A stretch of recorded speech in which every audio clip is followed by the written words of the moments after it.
Hello दोस्तों, आपका स्वागत है रेलवे की पाठशाला पे। जो हमारी सीरीज चल रही थी उसको कंटिन्यू करते हैं। हम कर रहे हैं रेलवे ग्रुप डी भर्ती 2018 के साइंस के सभी क्वेश्चंस।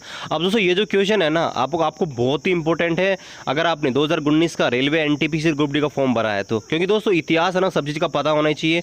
किसी भी देश से अगर आप युद्ध लड़ने जा रहे हो और इतिहास आपको पता नहीं है कि पहले हमारे जो बड़े बुजुर्ग राजा महाराजा ने क्या क्या किया है तो वो हमको पता होना चाहिए। इसी प्रकार से रेलवे की अगर आप तैयारी कर रहे हैं तो जब तक इतिहास पता ही नहीं है ना कि लास्ट ईयर कैसा क्वेश्चन पूछा गया था तो तब तक आपकी जो जीत है ना बहुत ही मुश्किल है, आप कठिन स्थिति में आ जाओगे। तो आपको ये ध्यान करना है कि आपका इतिहास कैसा है, ठीक है। तो वही आपको मैं करा रहा हूँ यहाँ पर। देखिए साइंस की शिफ्ट बाई शिफ्ट टोटल अब तक मैंने 40 वीडियो बना दी हैं, 41वां वीडियो है और ये 5/10/2018 का थर्ड शिफ्ट का वीडियो है। इससे पहले सारे जो वीडियो है प्लेलिस्ट सेक्शन में आप जाएंगे तो वहाँ पर आपको साइंस प्रीवियस ईयर 2018 का ऑप्शन मिलेगा प्लेलिस्ट में, तो वहाँ से आप देख सकते हैं। ये वीडियो बहुत इंपॉर्टेंट है।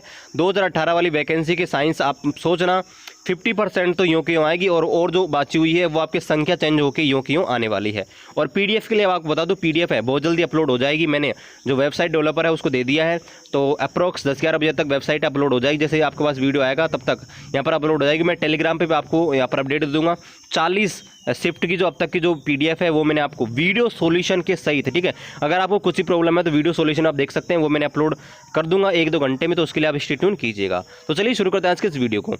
तो यहाँ पर देखिए पहला जो क्वेश्चन है वो ये है कि 20 किलो के हथौड़े के द्वारा प्राप्त स्थितिज ऊर्जा की गणना कीजिए यदि इसे 10 मीटर की ऊंचाई पर रखा गया है। अब दोस्तों एक हथौड़ा है जिसको जो आदमी है उसने 10 मीटर ऊपर उठा रखा है, ठीक है। तो आपसे पूछा कि उसमें स्थितिज ऊर्जा क्या होगी। तो देखिए जब किसी वस्तु को निश्चित ऊंचाई पर उठाया जाता है ना तो इसकी स्थितिज ऊर्जा होती है वो होती है गाइस mgh। क्या होती है mgh। अब देखिए m बराबर आपको देखा है 20 किलो, ठीक है। जी क्या होता है गुरुत्वीय त्वरण। अब इसका मान आपको नहीं दे रखा तो आपको 10 मान लेना है, ठीक है। और हाइट क्या है, हाइट आपको दे रखी है 10, आप मल्टीप्लाई करेंगे दोस्तों इसका आंसर आ जाएगा कितना 2000, ठीक है। और जो ऊर्जा होती है, ठीक है, जो ऊर्जा होती है कार्य उसका मात्रक होता है जूल। तो इसका राइट आंसर आ जाएगा दोस्तों 2000 जूल। इसके बाद देखते हैं क्वेश्चन नंबर 2। क्वेश्चन नंबर 2 में आपसे पूछा है कि आधुनिक आवर्त सारणी का कौन सा आवर्त है, कौन सा पीरियड है वो आपके अधूरा है। तो अगर हम आधुनिक आवर्त सारणी की बात करें तो आधुनिक आवर्त सारणी में दोस्तों 7 आपके क्या है आपके 7 आवर्त हैं और आपके 18 वर्ग हैं, ठीक है। यानी कि 18 ग्रुप हैं और 7 पीरियड है। लेकिन दोस्तों आपके आधुनिक आवर्त सारणी की बात करें तो इसमें 118 तत्व होते हैं और 118 तत्वों को दोस्तों इस प्रकार से बांटा गया है कि वर्ग संख्या वो आवर्त संख्या 1 होती है, उसमें 2 होते हैं, दूसरे और तीसरे पीरियड में होते हैं आपके 8-8, आपके चौथे और 5वें में होते हैं आपके 18-18 और आपके जो छठा और 7वां होता है उसमें होते हैं 32-32। तो इसमें अगर हम आधुनिक आवर्त सारणी में देखें तो टोटल आपके 118 तत्व हैं और इनको आपस में ऐड करेंगे तो 118 ही बनते हैं। यानी कि वैसे तो कोई भी तत्व आपके वो कोई भी आवर्त है अधूरा नहीं है, लेकिन आपको बहुत सारी बुक में मिलेगा कि जो आवर्त संख्या 7 है वो अधूरा है, लेकिन एनसीईआरटी की बुक में है और रेलवे ने भी इसका आंसर यही माना था कि इस क्वेश्चन को नेगलेक्ट किया था। मतलब आपके सारे के सारे जो आवर्त हैं वो भरे होते हैं, यानी कि इस क्वेश्चन को रेलवे ने नेगलेक्ट कर दिया था। लेकिन दोस्तों कुछ बुक्स हैं जिनमें आपके आवर्त संख्या 7 इसको इसका आंसर दे रखा है। चलिए अगला जो क्वेश्चन है वो ये है कि अंडा देने वाले जो प्राणी हैं उनको क्या बोला जाता है। अब आपको पता है जो जानवर हैं उनको 2 प्रकार से बांटा गया, एक तो अंडा देने वाले हैं, एक सीधा बच्चे को जन्म देने वाले। तो जो अंडा देते हैं, ठीक है, उनको तो बोलते हैं अंडज, यानी कि वीवो पैरस, ठीक है, वीवो पैरस एनिमल। और जो डायरेक्ट बच्चों को जन्म देते हैं, ठीक है, अंडे देने वाले जैसे आप जानते हैं तोता है, ठीक है, कबूतर है, ये अंडे देते हैं, मुर्गी है।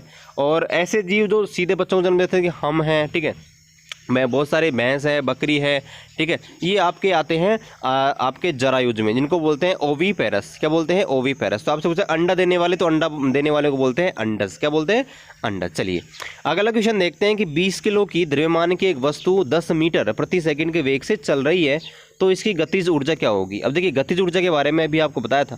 गतिज ऊर्जा होती है दोस्तों 1/2 mv², ठीक है, ये इसका सूत्र होता है। अब देखिए 1/2 m का मान आपको दे रखा है, m यानी मास यानी कि द्रव्यमान कितना है दोस्तों 20 किलो, ठीक है।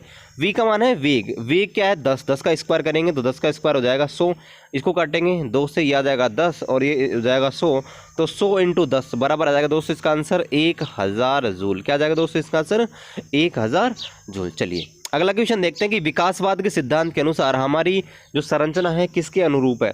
अब देखिए विकासवाद का सिद्धांत आपके चार्ल्स डार्विन ने दिया था और उन्होंने ये कहा था कि जो हमारा जो वर्तमान शरीर है ना, वो पहले किसी न किसी दूसरे जीव से उसका निर्माण हुआ है लगातार, उसमें क्रमिक विकास हुआ है। विकास होते होते होते होते गाइस क्या हुआ है, वो नया शरीर डेवलप हुआ है। तो तो जो विकासवाद का सिद्धांत है वो ये कहते हैं कि जो मनुष्य का जो जीवन आया है, मनुष्य जो शरीर बनाया ना, पहले बंदर से बना है। किससे बना है कि पहले हम बंदर थे और बंदर से हमारा शरीर परिवर्तित होते होते होते होते हम अब मानव के रूप में आ गए हैं। तो ये पूछा है कि विकासवाद के सिद्धांत के अनुसार हमारी जो संरचना है किसके अनुरूप है, तो बंदर यानी कि चिंपांजी, ठीक है, इसके अनुरूप है। चलिए अगला क्वेश्चन देखते हैं कि किस प्रकार के उत्तक का निर्माण ग्रंथियों से होता है। मतलब ग्रंथियां जो होती हैं, ठीक है, उनका निर्माण किस प्रकार के उत्तक करते हैं। ग्लैंड्स पाई जाती हैं हमारे शरीर में, आपको पता है बहुत सारी ग्रंथियां पाई जाती हैं, तो उनका निर्माण किस प्रकार के उत्तक करते हैं। अधिक ऐसे उत्तकों वैसे बहुत सारे होते हैं जो ग्रंथियों का निर्माण करते हैं। वो मुख्य रूप से आपके दो प्रकार की ग्रंथियां आपको पता है, अगर दो प्रकार की ग्रंथि होती हैं, एक अंतःस्रावी होती है, एक बाह्यस्रावी होती है। हमारे शरीर में दो प्रकार की ग्लैंड पाई जाती हैं, ठीक है, एक अंतःस्रावी एक बाह्यस्रावी। अंतःस्रावी क्या होती हैं, जो कुछ भी बनाती है ना वो हमारे शरीर के अंदर ही रहता है। बाह्यस्रावी क्या होती हैं, जो कुछ भी प्रोडक्ट बनाती हैं वो हमारे शरीर से बाहर निकलता है, ठीक है, जैसे कि पसीना निकल गया, माँ के स्तन से आपके दूध निकलता है, ठीक है, वो आपके बाह्यस्रावी होता है। अंतःस्रावी हमारे शरीर में हार्मोन्स निकलते हैं, वो सारे सारे अंतःस्रावी ग्रंथियाँ होती हैं। अंतःस्रावी ग्रंथियों की लिस्ट बहुत ज़्यादा है, पिट्यूटरी है, ठीक है, हाइपोथैलेमस, थैलेमस, बहुत लंबी चौड़ी इसकी लिस्ट है। तो यहाँ पर आपसे पूछे कि किस प्रकार की उत्तक हैं वो ग्रंथियों का निर्माण करते हैं। तो जो ग्रंथियाँ हैं वो मेनली आपके होता है कनेक्टिव टिश्यू होती है, उनसे मिलकर इनका निर्माण होता है। हालांकि आपको इसका एपिथर्मिस भी इसका आंसर होता है, ठीक है, एपिथेलियल उत्तक में, लेकिन एपिथेलियल यहाँ पे है नहीं, तो यहाँ पर इसका आंसर होगा आपके कनेक्टिव टिश्यू, यानी कि आपका संयोजी उत्तक है, इसका राइट आंसर हो जाएगा।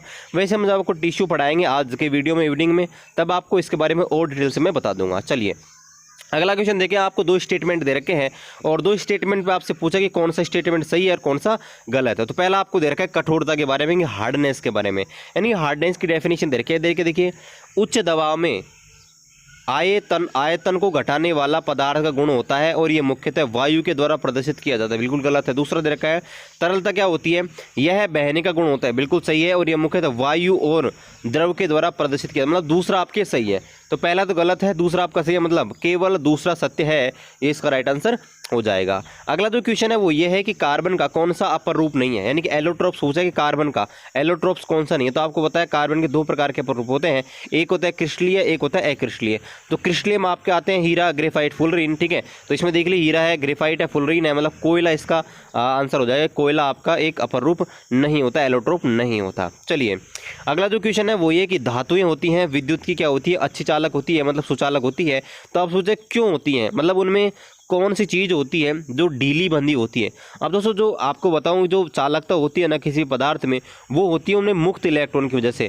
कोई भी पदार्थ है अगर उसमें मुक्त इलेक्ट्रॉन होगा तो उसमें चालकता होती है, अगर मुक्त इलेक्ट्रॉन नहीं होता तो वो विद्युत के क्या होते हैं, कुचालक होते हैं। तो धातुएं होते हैं गाइस, उनमें क्या होते हैं आपके इलेक्ट्रॉन है वो स्थिर क्या होते हैं, ढीले बंधे होते हैं, क्या बोलते हैं, ढीले बंधे होते हैं। और ढीले बंधे होने के कारण ही गाइस ये क्या होते हैं आपके एक जगह से दूसरी जगह जा सकते हैं, मतलब फ्रीडम होते हैं, स्वतंत्र होते हैं, इसलिए विद्युत का चालन करते हैं। चलिए अगला क्वेश्चन देखते हैं कि यदि किसी वस्तु का द्रव्यमान नहीं वजन 200 न्यूटन है तो इसका द्रव्यमान कितना होगा। अब देखिए द्रव्यमान जो वजन होता है ना गाइस वो होता है W, जिसको बोलते हैं W बराबर mg। इसका मान आपको दे रखा है 200, ठीक है, तो W का मान दे रखा है 200, ठीक है, m का मान आपको अच्छा m का मान तो ज्ञात ही करना है, और g का मान आपको दे रखा है कितना, दे रखा है 10। तो देखिए m का मान निकाला है 10, तो 0 से 0 कटेगा तो m बराबर क्या आ जाएगा दोस्तों 20, क्या आ जाएगा m बराबर आ जाएगा दोस्तों 20 किलो, ठीक है 20 किलो। चलिए अगला क्वेश्चन देखते हैं, निम्न में से कौन सी एक सतही घटना है।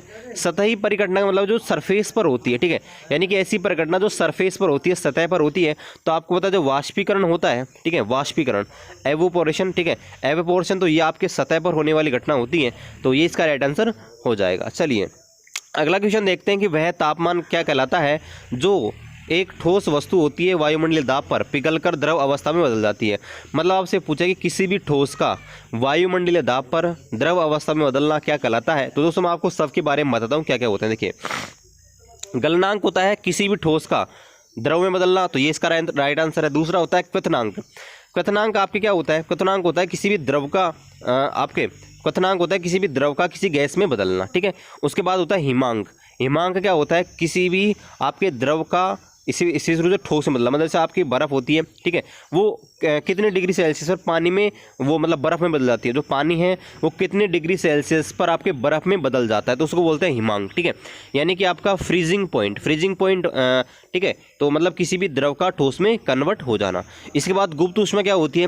गुप्त ऊष्मा होती है कि कोई भी दो स्टेट होती है, जैसे ठोस से द्रव में बदल रहा हो, द्रव से गैस में बदल रहा हो, गैस से आपके किसी भी और चीज़ में बदल रहा हो। तो अगर दो स्टेट होती है ना, जब पदार्थ आपके एक अवस्था से दूसरी अवस्था में जाता है ना, तो उसके अंदर कुछ ऊष्मा होती है, वो स्टोर रहती है, उसे बोलते हैं इसके गुप्त ऊष्मा। ठीक है, और इस गुप्त ऊष्मा के कारण ही हमको क्या होता है गाइस, जो भाप होती है ना वो अधिक गर्म महसूस होती है। क्वेश्चन आता है कि जो भाप होती है वो हमें अधिक जलन क्यों देती है, यानी कि हमारे हाथ अगर भाप में देंगे तो वो अधिक हमें गर्म क्यों लगता है, तो इसी वजह से लगता है, उसमें लेटेंट हीट होती है, उसमें गुप्त ऊष्मा होती है।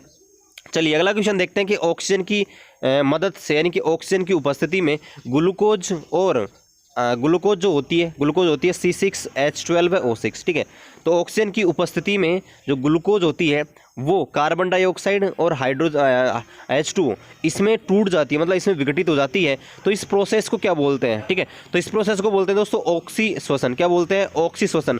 मतलब अगर ऑक्सीजन की उपस्थिति में कोई भी कार्य हो रहा है ना दोस्तों, उसको बोलते हैं ऑक्सी श्वसन, और ऑक्सीजन की अनुपस्थिति में कोई भी कार्य होता है उसको बोलते हैं अनऑक्सी श्वसन। तो आपको यही ध्यान रखना है कि ऑक्सीजन की उपस्थिति में हो रही है तो इसको ध्यान रखना, ये होता है ऑक्सी श्वसन। चलिए अगला क्वेश्चन देखते हैं कि सीव ट्यूब जो होता है और सह कोशिकाएं होती हैं वो मुख्य रूप से किसके संचरण के लिए, मतलब किसके ट्रांसपोर्टेशन के लिए आपके जिम्मेदार होती हैं? तो हमारे शरीर में क्या होता है गाइस, आपको पता है, हमारे शरीर की बात नहीं कर रहे हैं, हम बात कर रहे हैं पेड़ पौधे की। ठीक है, तो पेड़ पौधे में आपको होता है दो प्रकार के उत्तक होते हैं, एक तो जाइलम होता है और एक होता है आपका फ्लोएम। ठीक है, दो होते हैं जाइलम और फ्लोएम। तो जाइलम क्या करता है? जाइलम होता है पेड़ पौधों में आपके जल का परिवहन करता है, जबकि फ्लोएम जो होता है वो गाइस उसमें जो भोजन है, ठीक है, खनिज है, उनका आपके ट्रांसफर करता है। तो आपसे यही पूछा है जो सीव ट्यूब्स होती हैं, है ना, वो आपके पाई जाती हैं, जो आपका जो फ्लोएम होता है उसके अंदर पाई जाती हैं, है ना। जो सीव ट्यूब्स है फ्लोएम के वर्क को हेल्प करती हैं, फ्लोएम के कार्यों को हेल्प करती हैं। तो ये क्या करती हैं? पौधों में भोजन में हेल्प करती हैं, आपको ध्यान रखना है। चलिए अगला क्वेश्चन देखते हैं कि जब लिटमस विलियन जो है वो ना तो अम्लीय है ना ही क्षारीय है, तो उसका रंग क्या होता है? तो दोस्तों हुआ क्या था, यहाँ पर एक लिटमस पत्र होता है जिसको बोलते हैं, जो आपके लाइकेन से बनाए जाते हैं। अब लिटमस पत्र क्या करता है? लिटमस पत्र मेनली दो प्रकार का होता है, एक होता है नीला जिसको बोलते हैं ब्लू, और एक होता है लाल जिसको बोलते हैं रेड। अब देखिए जो आपका अम्ल होता है और क्षार की पहचान करते हैं दोनों। अगर मान लीजिए किसी विलियन में हमने नीला लिटमस पत्र लेके गए और उसने कर दिया उसको लाल, तो ये होगा आपका अम्ल, इसको बोलते हैं एसिड। और अगर लाल लिटमस पत्र उसके विलियन में लेके गए और उसने लाल को कर दिया नीला, तो समझिए वो क्या है? क्षार है, बेस है। लेकिन कुछ विलियन ऐसे होते हैं जो ना तो नीले लिटमस पत्र पर अपना कोई प्रभाव दिखाते हैं, ना ही लाल लिटमस पत्र पर अपना कोई प्रभाव दिखाते हैं। तो वो तो ना तो अम्लीय होते हैं ना ही क्षारीय होते हैं, वो होते हैं उदासीन।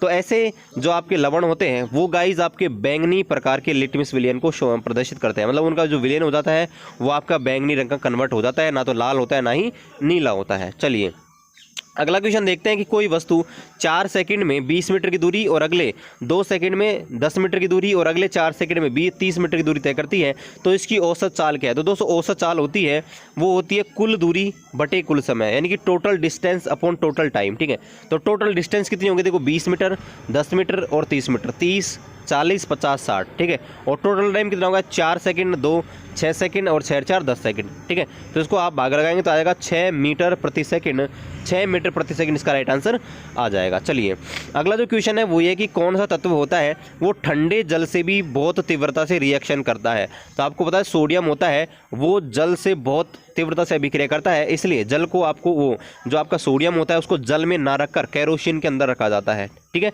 क्योंकि आपसे जल से बहुत तेज अभिक्रिया करता है, ठंडे जलों में भी अभिक्रिया कर लेता है। ठीक है, गर्म में तो करता ही करता है, ठंडे में भी अभिक्रिया कर लेता है, तो इसका राइट आंसर हो जाएगा आपका सोडियम।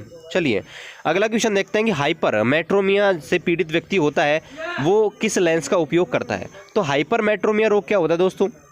इसको बोलते हैं दूरदृष्टि दोष। क्या बोलते हैं हिंदी में? दूरदृष्टि दोष।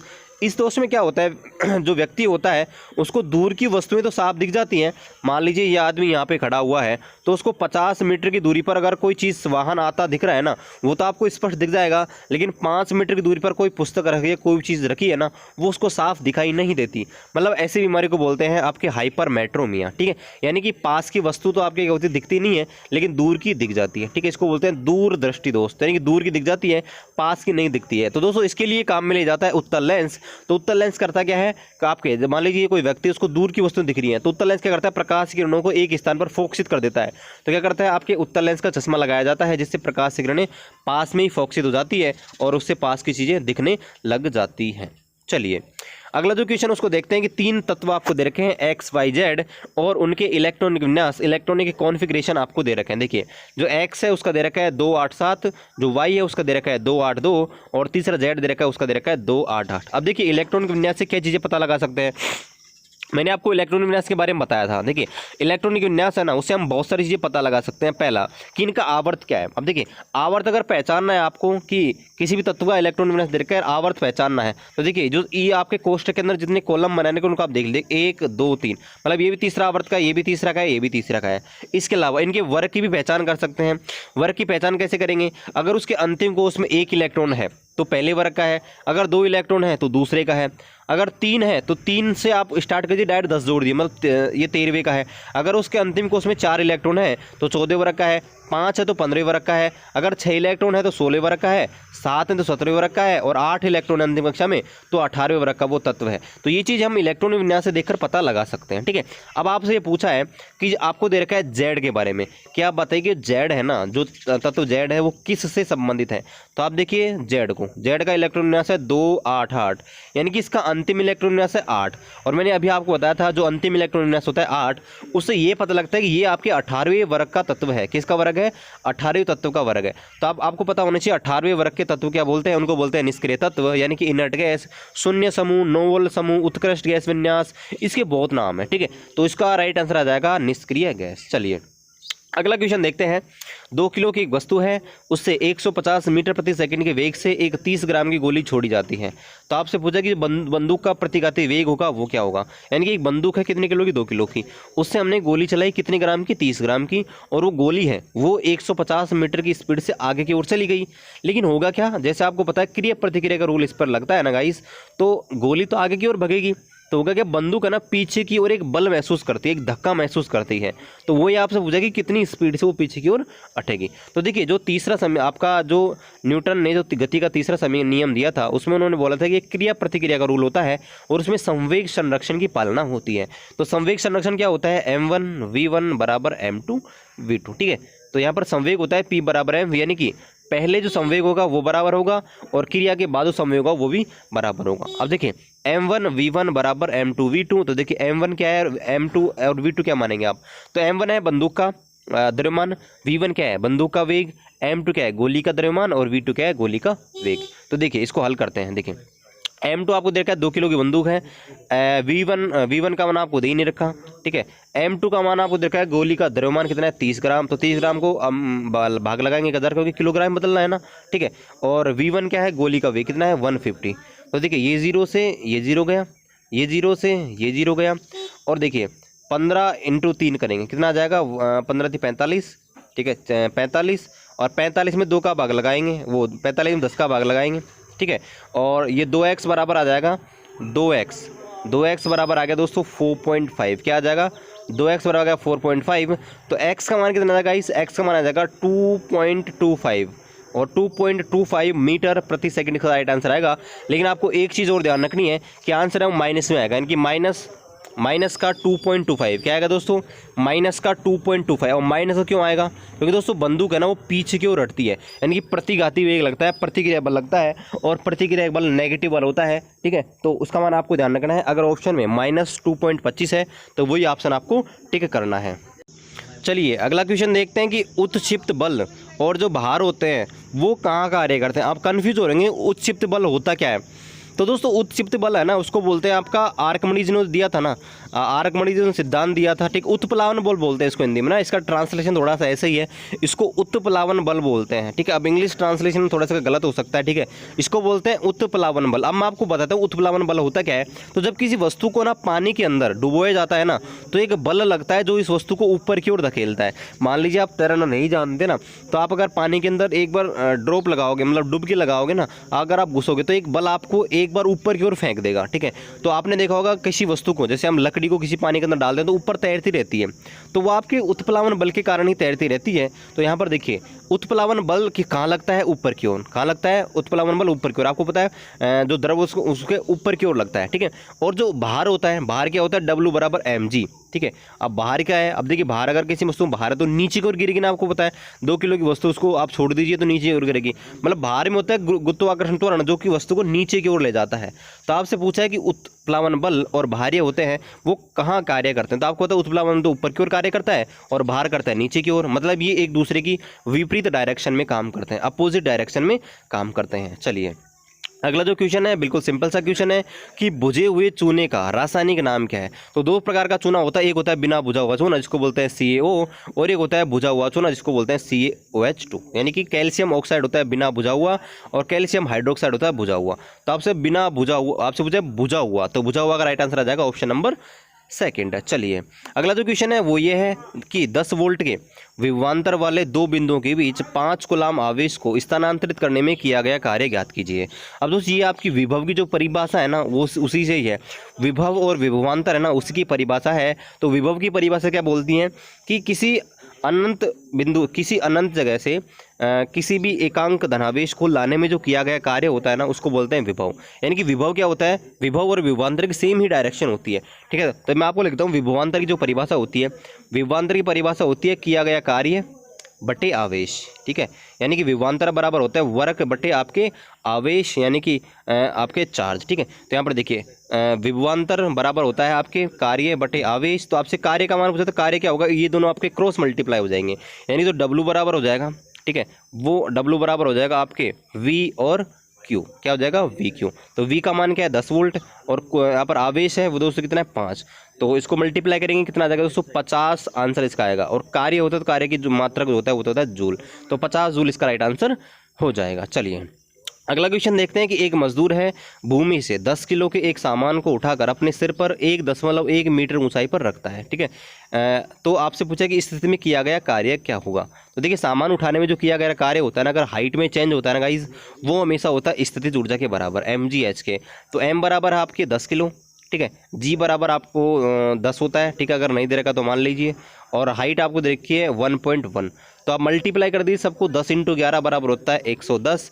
तो कार्य का मात्रक होता है जूल, तो इसका आंसर आ जाएगा 110 जूल। चलिए अगला जो क्वेश्चन है वो ये है कि किसी भी माध्यम में ध्वनि की गति किसके बढ़ने से बढ़ती है, ठीक है। यानी कि जो माध्यम होता है, कोई मीडियम होता है, जो ध्वनि की आवाज़ आती है ना, आपको पता है सबसे ज़्यादा ध्वनि की जो आवाज़ होती है वो आती है ठोसों में, और ठोसों में भी किस में, तो ठोसों में आपको पता होना चाहिए एल्युमिनियम के अंदर, स्टील में, इनमें सबसे ज़्यादा पाई जाती है, आपको ध्यान रखना चाहिए, ठीक है। तो यहाँ पर पूछा है देखिए, जैसे ही हम ध्वनि की जो स्पीड है वो किस में बढ़ेगी, ध्वनि की जो गति किस में बढ़ेगी, तो आपको ध्यान रखना है टेम्परेचर जैसे इंक्रीज करेंगे, टेम्परेचर जैसे जैसे बढ़ाएंगे उसकी स्पीड है वो लगातार बढ़ती रहेगी, ठीक है। तो ये था हमारा आज का पार्ट नंबर 41 वीडियो। अगर पसंद आए तो चैनल को सब्सक्राइब कर दीजिए, अभी तक नहीं किया लाइक कर दीजिए, और अपने दोस्तों के साथ शेयर कर दीजिए जो भी रेलवे की तैयारी कर रहे हैं। चलिए मिलते हैं आपसे अगले वीडियो में, तब तक जय हिंद जय भारत।